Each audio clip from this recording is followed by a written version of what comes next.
Éternel, tu es Dieu et cet instant, nous voulons que l'Esprit Saint nous parle, nous instruit sur le thème que tu nous as donné sortant du livre de Jean, chapitre 1, au verset 9 à 11, afin que nous soyons encore ce soir instruits dans ta parole et que celle-ci nous aide à produire les fruits qui sont dignes de la foi que nous avons en Jésus-Christ. Merci Saint-Esprit au nom de Jésus. Aujourd'hui, donc, bien-aimés, nous allons apprendre ce que Dieu, la Bible appelle ici le rejet du Christ. Le rejet du Christ. Cela vient du livre de Jean, chapitre 1, verset 9 à 11. Pouvons-nous faire la lecture? Livre de Jean, chapitre 1, verset 9 à 11. C'était la véritable lumière qui, en venant dans le monde, éclaire tout homme. Elle était dans le monde, et le monde a été fait par elle, et le monde ne l'a point connue. Elle est venue chez les siens, et les siens ne l'ont pas reçue. Amen. Amen. C'était dans la véritable lumière qui est venue dans le monde. Et cette lumière était Dieu. Et le monde ne l'a pas connue. Et même les siens ne l'ont pas reçu. Le rejet du Christ ici est le fait de refuser de recevoir Christ comme Seigneur et Sauveur de nos âmes. C'est le premier terme qu'on parlerait lorsque on dit que l'on refuse ou l'on rejette le Christ. C'est lorsque un être humain refuse de recevoir Jésus comme son Seigneur et son Sauveur personnel. Donc, en d'autres termes, c'est lorsqu'un être humain refuse de recevoir le Seigneur Jésus comme son Maître et son Sauveur, ou comme son Seigneur et son Sauveur. Et en d'autre part, c'est lorsque tu refuses de croire que Jésus-Christ est le Sauveur de l'humanité. C'est un rejet. Quand tu refuses de croire que Jésus-Christ est le Sauveur et le Seigneur de l'humanité. Et d'autre part encore, c'est le rejet du Christ, c'est lorsque tu refuses de recevoir la parole de Dieu ou lorsque tu refuses de croire à la parole de Dieu. Donc, voici les trois termes qui permettent de connaître ce qu'on appelle un rejet ou encore le rejet du Christ. Rejeter Christ, c'est refuser de recevoir Christ dans ton cœur comme le Seigneur et le Sauveur de ton âme. Première interprétation, excusez-moi. La deuxième, c'est lorsque tu refuses de croire dans ton cœur le Christ qu'on te présente. Par exemple, lorsqu'on te dit que Jésus-Christ est mort sur la croix pour tes péchés et il t'invite à le recevoir comme ton Seigneur et Sauveur, est-ce que tu veux lui donner ta vie? Si tu ne crois pas, c'est un refus, c'est un rejet. Tu rejettes Christ. Excusez-moi.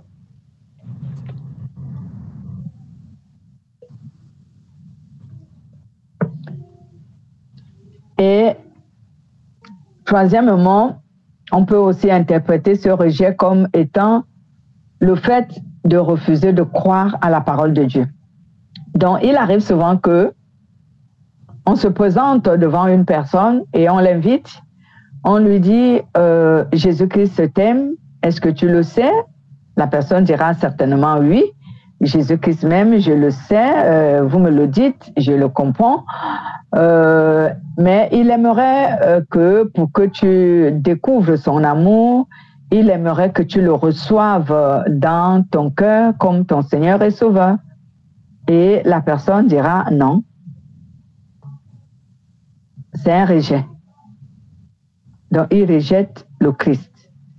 Il y a également que quelqu'un viendra et il te prêche la parole. Donc, j'aimerais dire, il t'annonce la bonne nouvelle du royaume des cieux, mais ton cœur reste fermé, incrédule. Tu ne crois pas à ce qu'il t'a dit. Tu ne crois pas à cette parole. Tu ne crois pas qu'elle est vraie. Tu ne crois pas qu'elle vient de Dieu. Tu rejettes la parole, c'est que tu as rejeté le Christ. Il y a aussi une autre énième forme de refus que je dirais ici. Des gens comme nous, les chrétiens, qui recevons la parole de Dieu, mais qui refusons de la mettre en pratique. C'est aussi un rejet. Mais lorsqu'on vient dans notre texte, ce n'est pas de ce rejet-là que l'on parle ici. On parle de ceux qui ne veulent pas croire que Jésus-Christ est leur Seigneur et Sauveur. On parle de ceux qui ne veulent pas croire que Jésus-Christ est Dieu. On parle de ceux qui ne veulent pas recevoir sa parole. C'est de ces personnes dont on parle ici que la parole est la vraie lumière. En venant dans le monde, elle éclaire tous les hommes. Donc, quand tu dis ça à quelqu'un et qu'il ne croit pas à ce que tu as dit, alors cette personne rejette le Christ. Lisons un peu une référence de Jean chapitre 3, verset 36. Jean chapitre 3, verset 36. Celui qui croit au Fils a la vie éternelle. Celui qui ne se confie pas au Fils ne verra pas la vie, mais la colère de Dieu demeure sur lui. Amen. Vous avez entendu ça? Celui qui croit au Fils a la vie avec Dieu pour toujours. Celui qui refuse de croire au Fils ne verra pas la vie, mais la colère de Dieu restera sur lui. Donc, comme je le disais dans notre introduction, on fait allusion aux personnes qui ne connaissent pas Christ et dont on part présenter Christ souvent dans notre évangélisation, et on les fait connaître que Christ est mort pour vous, par amour pour vous, il veut vous sauver, il veut que vous le recevez dans votre cœur comme votre Seigneur et Sauveur pour le salut de votre âme, et la personne résiste. Elle ne veut pas croire. Elle ne veut pas accepter, elle ne veut pas céder. C'est de ce refus que la parole nous parlait ici. La mission du Christ dans le monde, bien-aimé, a été d'inciter les hommes à croire en Dieu, donc à se repentir de leurs péchés pour se réconcilier avec Dieu. C'est cela la mission du Christ dans le monde. Donc quand le Christ vient dans le monde, sa mission a été celle de pousser des gens, d'inciter l'humanité à la repentance afin de réconcilier l'humanité avec le Christ. C'est pour cela que lorsqu'on parle souvent de la grâce qui a été manifestée en faveur des hommes, donc là, si tu ne crois pas que Jésus-Christ est le Sauveur et le Seigneur de ton âme, alors tu ne pourras pas te repentir de tes péchés pour être réconcilié avec Dieu. Parce que lorsque tu es païen et que tu dois accéder à la réconciliation avec Dieu, cela se fait par la repentance sincère. Donc tu dois passer par la repentance sincère. Et c'est pour cela donc que le Christ est considéré ici comme étant la lumière, parce que c'est par lui que les hommes accèdent à Dieu. C'est par lui que les hommes se réconcilient avec Dieu. Alors, si tu ne le reçois pas, ou si tu ne l'acceptes pas comme le Seigneur et le Sauveur de ton âme, tu ne pourras pas te réconcilier avec Dieu. Toutefois que tu as donc accepté de recevoir le Christ comme ton Seigneur et Sauveur, à ce moment, tu accèdes à la réconciliation avec Dieu. Et c'est ce qu'on appelle la conversion. C'est ce qu'on appelle la conversion. Jésus-Christ est donc la lumière qui éclaire le monde. Cela veut dire que Jésus-Christ est le réconciliateur des hommes avec Dieu. C'est lui qui réconcilie les hommes avec Dieu. C'est pour cela qu'il est la lumière, parce que cette lumière apporte aux hommes une réconciliation. Cette lumière apporte aux hommes une clairvoyance. Parce que quand tu es dans le monde sans Christ, sans Dieu, tu es dans les ténèbres. Donc, en quelque sorte, tu es aveugle. C'est ce qu'on veut dire ici. Un aveugle ne connaît pas le chemin. Il ne peut donc pas marcher tout seul. Même s'il voudrait se rendre quelque part, il n'arrivera pas à ce lieu parce qu'il n'a pas de guide. Alors, le guide d'un aveugle est considéré comme étant la lumière, parce que c'est cette personne qui le guide. C'est son guide qui le conduit là où il veut aller. Alors, les humains que nous sommes des aveugles et Jésus est notre guide.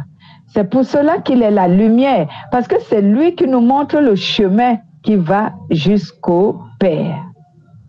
Amen. Donc, si tu ne l'acceptes pas comme ton Seigneur et Sauveur, ou encore, j'utilise ce terme, si tu ne l'acceptes pas comme le Seigneur et le Sauveur de ton âme, tu ne seras pas réconcilié avec Dieu, peu importe je ne sais quelle prière tu confesseras. Et pour accepter le Seigneur comme notre Seigneur et Sauveur, pour accepter le Christ comme notre Seigneur et Sauveur, cela se trouve sur le verset 12. Comme je l'ai dit, on va en parler étape par étape. On comprendra comment est-ce qu'un être humain peut recevoir le Christ comme son Seigneur et Sauveur. Dimanche prochain, je pense qu'on parlera du verset 12 jusqu'à un certain niveau. Voici donc, bien-aimés, le Christ est le guide, il est la lumière. C'est cette lumière qui est guide, c'est cette lumière qui éclaire. Et cette lumière, c'est la parole. Pourquoi est-ce que je voudrais qu'on comprenne très bien? Parce que souvent, lorsqu'on parle du Christ, les gens veulent voir le Christ soit comme une statuette, soit comme une photographie, pour croire, soit comme un être les apparaissant, pour croire. Non, il faut tout simplement croire à la parole qu'on te présente venant du Christ. Crois à la parole.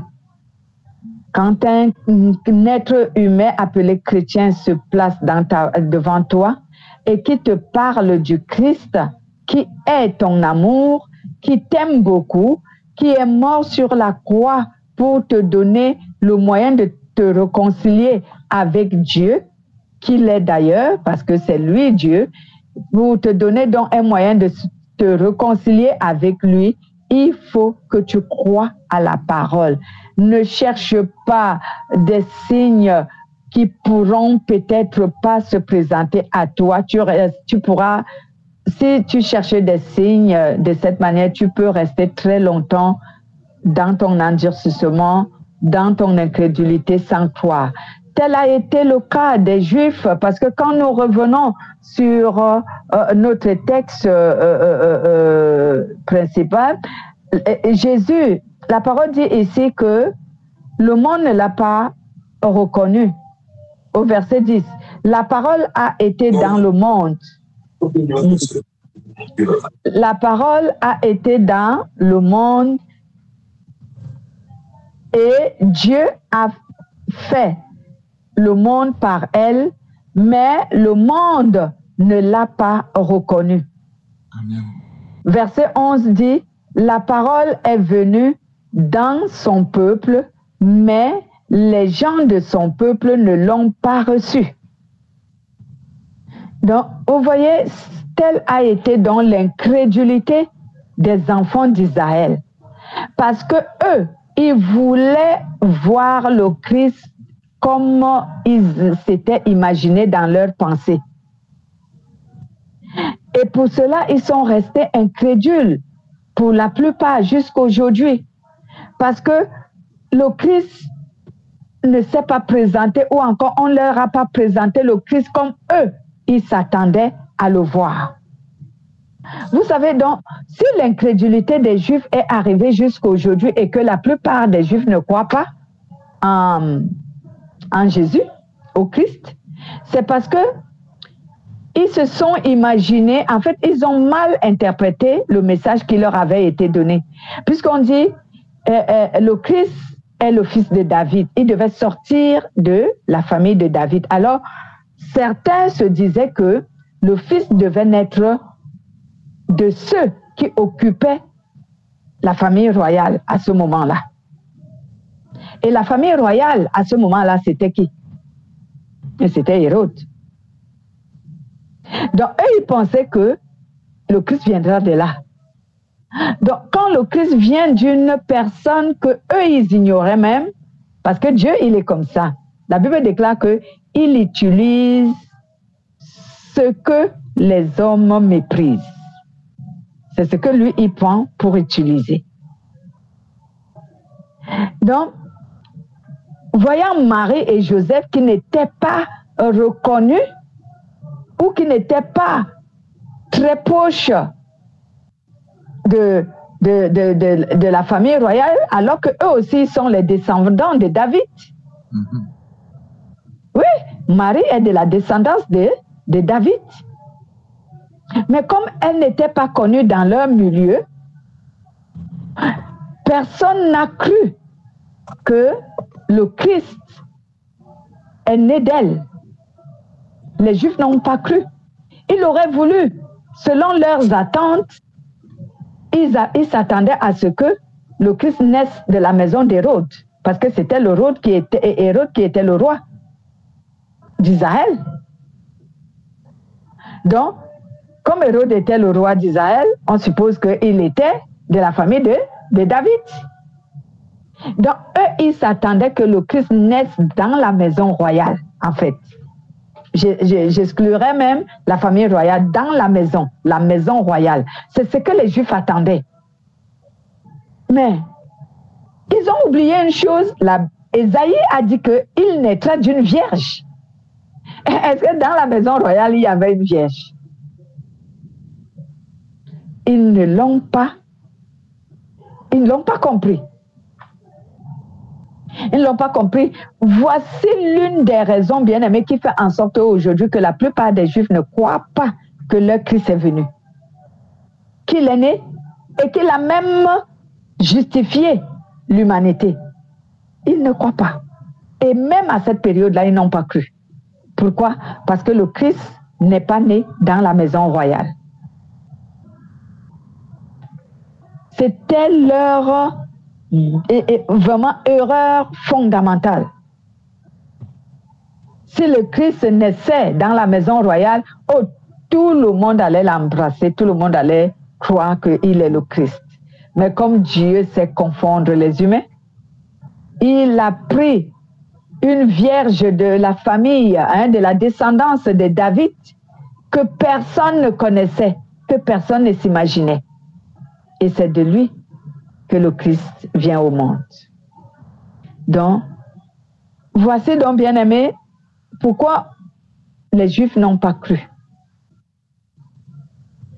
Et nous aussi aujourd'hui, comment est-ce que la génération d'aujourd'hui, depuis 2000 ans que le Christ est venu, comment est-ce que certaines personnes ne croient pas au Christ?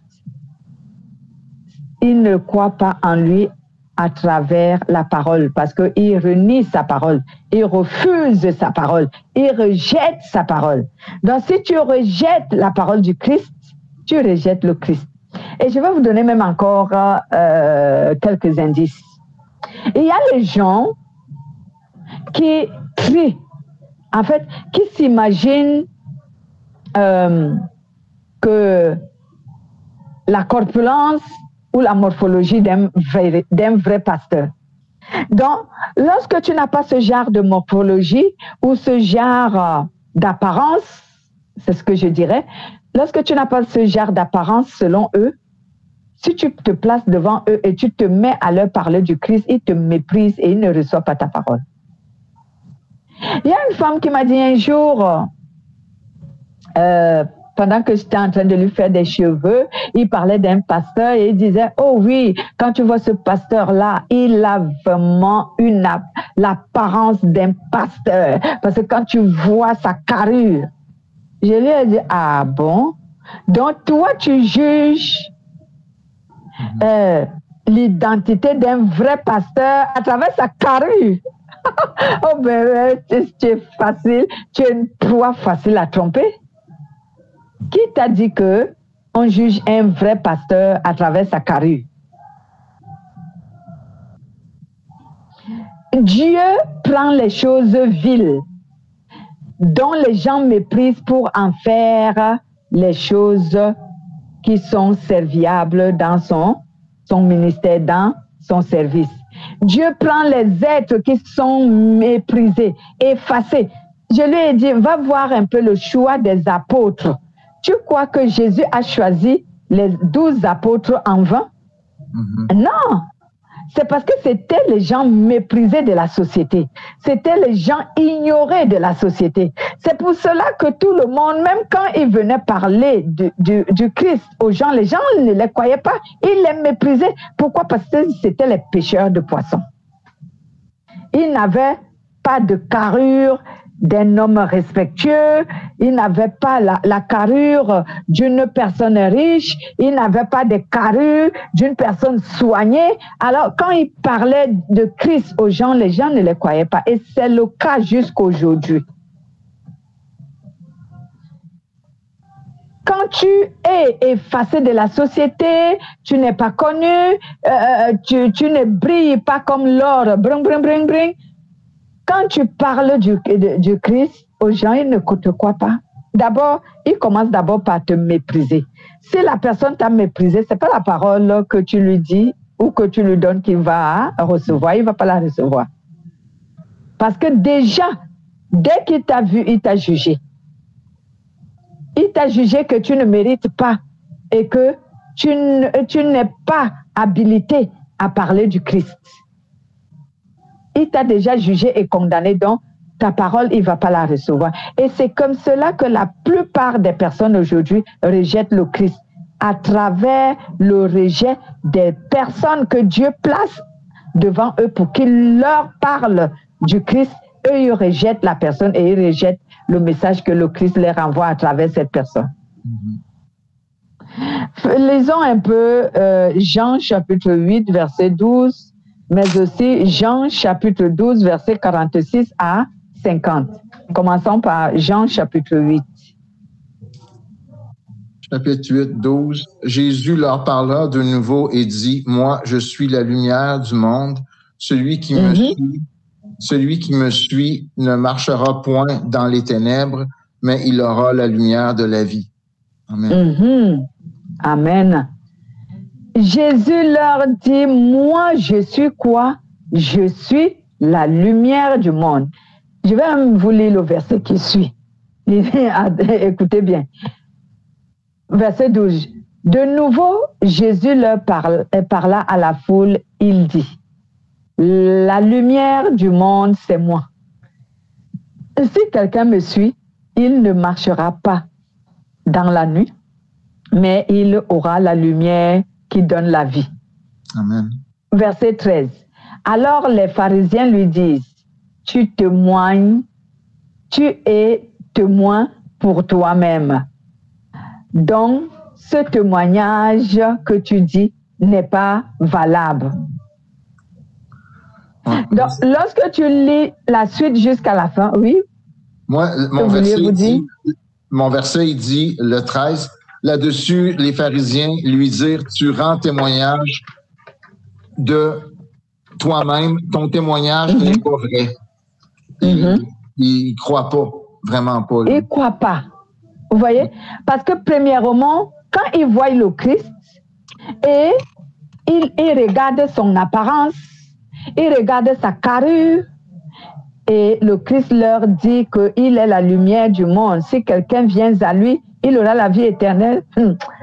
Il dit vraiment, cet homme-là, il se fait vraiment, en fait, il se glorifie. Hein? Il est le Christ ou il n'est pas le Christ. Donc, en fait, ils n'ont pas cru.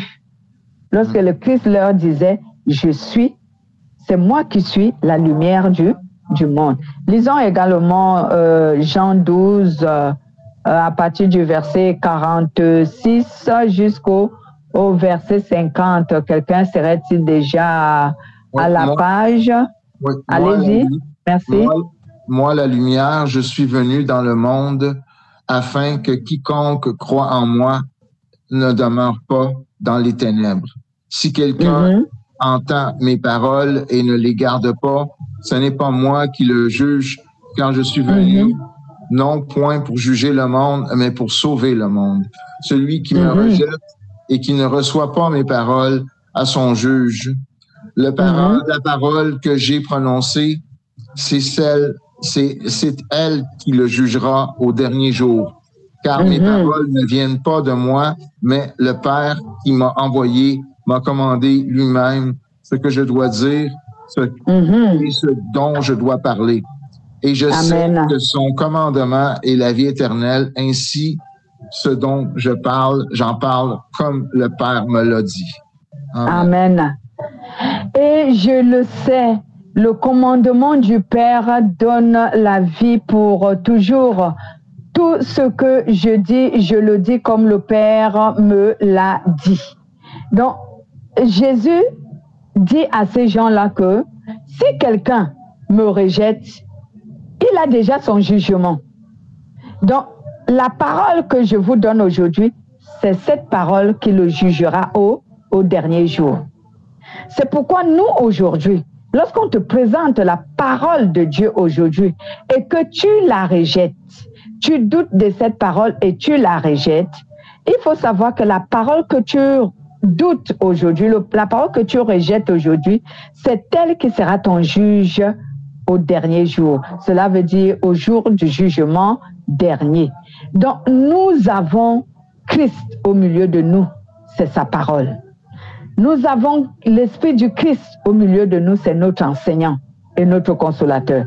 Alors, lorsque l'enseignant vient nous présenter, notre consolateur qui est le Saint-Esprit, vient te présenter le Christ qui est la parole de Dieu, bien-aimé, crois.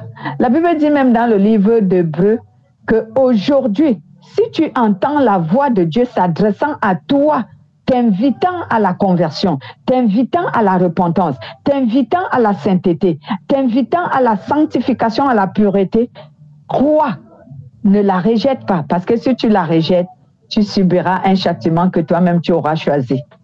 C'est que Dieu va te juger durement, parce que il s'est présenté à toi et toi, tu l'as rejeté. Voici donc comment nous, on rejette le Christ aujourd'hui. C'est en ne refusant de reconnaître que le Christ est le Seigneur et le Sauveur de nos âmes. Voici comment nous, aujourd'hui, on rejette le Christ. C'est lorsque nous ne voulons pas croire à sa parole. Et les Juifs, eux, ils ont rejeté le Christ à partir du moment où ils n'ont pas cru qu'il était déjà né et que celui qui leur parlait, c'était lui, le Christ. Donc, ils l'ont rejeté. C'est cela, le rejet du Christ. Et nous parlerons plus tard, si Dieu le veut, en amont, parce que je sais que c'est écrit. La quatrième phase du rejet dont je parlais, qui est la désobéissance à la parole de Dieu. Car Christ dit aussi de ça en disant, celui qui me renie, le reniement ici, c'est celui qui refuse d'obéir à Dieu, à la parole de Dieu, je veux dire. Donc, celui qui me renie, je le renierai aussi au dernier jour. Et je le renierai devant mon Père et devant ses saints anges. Là, il parle de ceux qui le désobéissent. Voilà. Donc, voici notre enseignement. Il n'est pas assez long. C'est celui-là que le Christ devait, l'Esprit du Christ, j'aimerais dire, s'est préparé de nous donner aujourd'hui comme enseignement. Est-ce qu'il y a des questions à cela? Non, pas pour moi.